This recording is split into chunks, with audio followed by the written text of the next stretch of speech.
Hi hello friends, അസ്സലാമു അലൈക്കും.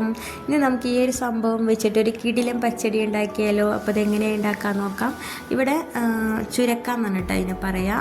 പല സ്ഥലത്തും ചിലപ്പോൾ പല പേരിലായിരിക്കും അറിയപ്പെടാം. അപ്പോൾ ഞാൻ ദേ ഇവിടെ കഴുകി വൃത്തിയാക്കിയിട്ട് ചെറിയ പീസുകളാക്കി കട്ട് ചെയ്തെടുത്തിട്ടുണ്ട്. എന്നിട്ട് അത് വേവാനുള്ള ആവശ്യത്തിന് വെള്ളവും കുറച്ച് ഉപ്പും കൂടി ഇട്ടിട്ട് മൂടി വെച്ചിട്ട് നന്നായിട്ട് വേവിച്ചെടുക്കുകയാണ്.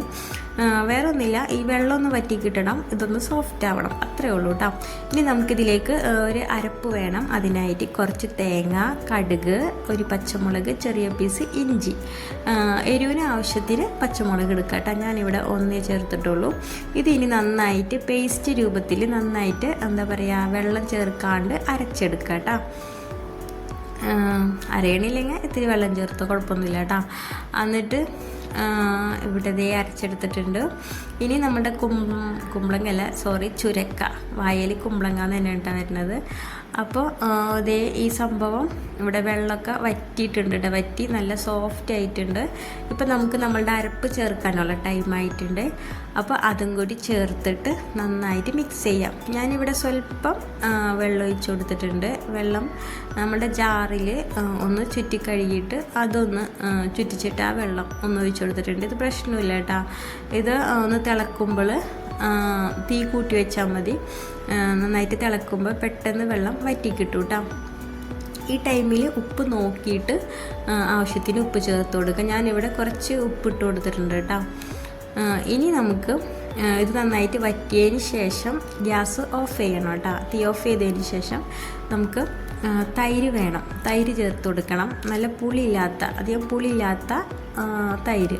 ഞാനിവിടെ പുളിയില്ലാത്ത കട്ട തൈര് എടുത്തിട്ടുണ്ട്. അത് 2 ടീസ്പൂൺ ചേർത്ത് കൊടുത്തിട്ടുണ്ട് കേട്ടോ.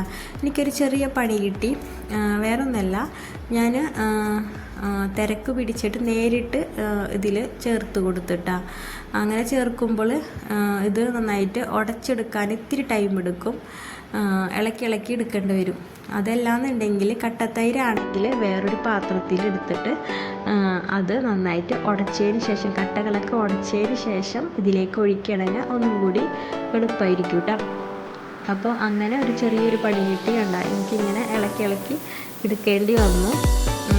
എന്തായാലും സംഭവം സൂപ്പറായിരുന്നു കേട്ടോ. നല്ല വൈറ്റ് കളറിൽ കാണാൻ തന്നെ നല്ല മൊഞ്ചായിരുന്നു കേട്ടോ. അപ്പോൾ പിന്നെ കഴിക്കാൻ പിന്നെ പറയണം, അടിപൊളിയായിരുന്നു. ഞാനെന്തായാലും ഫസ്റ്റ് ടൈമാണ് ഇത് ഉണ്ടാക്കിയത് കേട്ടോ. എന്തായാലും സംഭവം സൂപ്പറായിരുന്നു. ഇതിങ്ങനെ ഉടച്ച് വന്നപ്പോൾ നല്ല വൈറ്റ് കളറായിരുന്നു കേട്ടോ. അപ്പോൾ ഇത്രേ ഉള്ളൂ കേട്ടോ. ഇത് ഗ്യാസ് ഓഫ് ചെയ്തതിന് ശേഷം വേണം ഇത് ചെയ്യാനായിട്ട് കേട്ടോ. അപ്പോൾ ഇനി നമുക്കൊന്നും കൂടി മൊഞ്ച് കൂട്ടാനായിട്ട് ഒന്ന് താളിച്ച് വയ്ക്കാം. അപ്പോൾ ഇതിനേക്കാളും ടേസ്റ്റി ആയിരിക്കും കേട്ടോ. അപ്പോൾ ഞാൻ ദേ ഇവിടെ ചട്ടി വെച്ചിട്ടുണ്ട്. അതൊന്ന് ചൂടായതിന് ശേഷം വെളിച്ചെണ്ണ ഒഴിച്ച് കൊടുക്കുക. പിന്നെ കടുക് ഇട്ട് കൊടുക്കുക. കടുക് പൊട്ടിയിട്ട് ഉണക്കമുളകും വേപ്പിലയിട്ട് കൊടുക്കാം. എൻ്റെ വേപ്പിലുണ്ടായിരുന്നില്ല കേട്ടോ. അപ്പോൾ അതുകൊണ്ട് വേപ്പിലിട്ടിട്ടില്ല. നെല്ലിയുണ്ടെങ്കിൽ ഇട്ട് കൊടുക്കുക. അതുകൂടി നന്നായിട്ട് വറുത്തതിന് ശേഷം അതിലേക്ക് ഒഴിച്ച് കൊടുക്കുക. അപ്പോൾ ഇത്രയേ ഉള്ളൂ. സൂപ്പറാണ് കേട്ടോ. കുട്ടികൾക്കൊക്കെ എന്തായാലും ഇഷ്ടമാകും. കാരണം ചെറിയ പുളിയും അതേ എരിവൊന്നും ഇല്ലാണ്ട് നല്ല കളറും, നല്ല വൈറ്റ് കളറിൽ നല്ല രസമുണ്ടായിരുന്നു. കഴിക്കാനും സൂപ്പറാണ് കേട്ടോ. അപ്പോൾ ഇത്രയേ ഉള്ളൂ. വീഡിയോ ഇഷ്ടമാവണമെങ്കിൽ എല്ലാവരും ലൈക്ക് ചെയ്യുക, കമൻറ്റ് ചെയ്യുക, സബ്സ്ക്രൈബ് ചെയ്യുക. ഇങ്ങനെ ഉണ്ടാക്കാത്തവർ ഒരു വട്ടം ഉണ്ടാക്കി നോക്കാം കേട്ടോ. അപ്പോൾ ഓക്കെ, ബൈ, അസ്സലാമു അലൈക്കും.